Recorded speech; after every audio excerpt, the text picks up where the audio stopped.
Jean-Michel Jurbert, bonjour. Bonjour Stéphane. Vous êtes directeur de marché, solutions SAP HANA et BI chez SAP. On entend beaucoup parler de SAP HANA actuellement. Est-ce que vous pouvez simplement nous rappeler de quoi il s'agit ? Alors en fait, il s'agit pour nous d'une révolution, au même titre que l'ont été les évolutions du mainframe vers le client-serveur. Aujourd'hui, on évolue vers le in-memory, au-delà du web.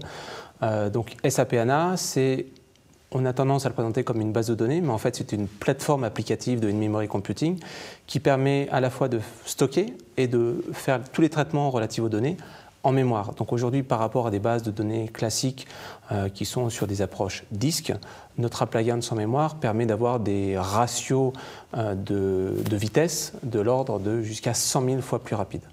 Donc, ce qui veut dire que nos clients qui aujourd'hui ont des problématiques de performance au sens large peuvent, avec SAP HANA, franchir de nouvelles limites et aller vers de nouveaux également business models. Alors, au regard de ces explications, quels sont les bénéfices que l'on peut retirer de l'utilisation de SAP HANA ? Alors en fait, ils sont multiples et ils concernent à la fois la DSI et les utilisateurs finaux. Côté DSI, on va surtout répondre à des enjeux de performance pure.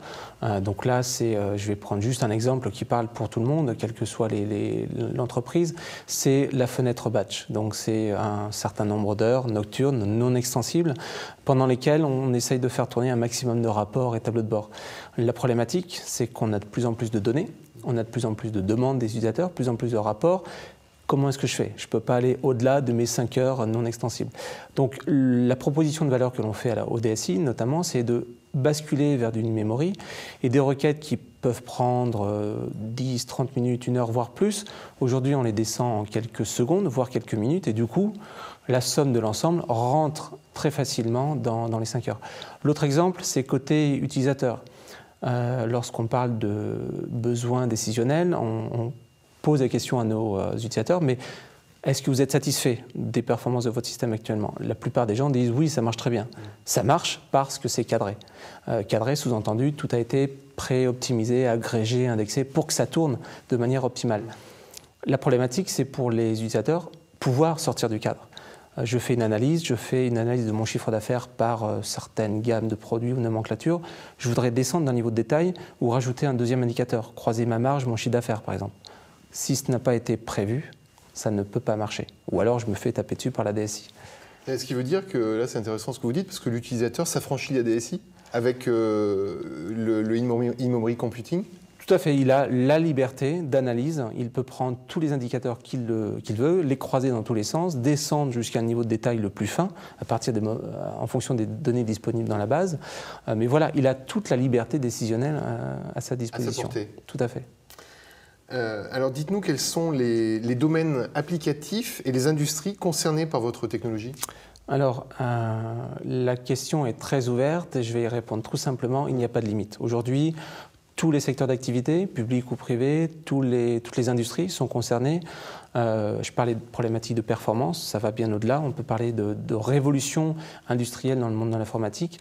Ce qu'il faut savoir, c'est qu'aujourd'hui, SAP HANA ne concerne pas que les clients SAP, au sens ERP ou BW, que tous les clients qui ont des problématiques proche plus ou moins du big data, par exemple de volumétrie, de variété de types de données, de vélocité, etc., et qui veulent obtenir plus de valeur, sont concernés par HANA. Donc ça veut dire que des clients SAP, ERP, BW, des clients BI, agnostiques, sont concernés par SAP HANA. Ouais, vous voulez dire qu'on peut utiliser SAP HANA hors de l'écosystème SAP ? Tout à fait. C'est ça. J'insiste bien sur ce point-là. C'est important. Tout à fait. SAP HANA n'est pas que pour le monde SAP. Voilà. Alors, une année s'est écoulée depuis le lancement de SAP HANA. Dites-nous, où en est-on aujourd'hui ?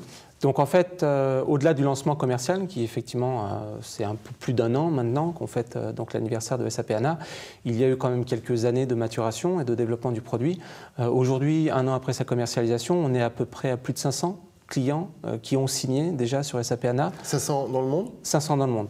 Je reviendrai sur les chiffres en France. 500 dans le monde. On a une centaine de projets qui sont déjà en production, donc dans des environnements critiques, analytiques, d'époque en cours, encore une fois dans tous les domaines. On travaille également avec des startups pour développer de nouvelles applications. Donc là, c'est des sociétés qui développent des nouveaux business models, des nouvelles applications basées sur les apports d'une memory. Et en ce qui concerne la France, donc on a été très rapide, puisqu'on a eu 2 clients français qui ont été rapidement intéressés par la solution. Ensuite, il y a eu, on va dire, beaucoup d'attentes de la part du marché. Et en 2012, on a retrouvé une certaine dynamique. Donc, j'espère qu'on va continuer sur ces rails et avoir de nombreux clients in memory d'ici la fin de l'année et dans les trimestres à venir. Écoutez, c'est ce qu'on vous souhaite. Jean-Michel Jourbert, merci beaucoup. Merci à vous.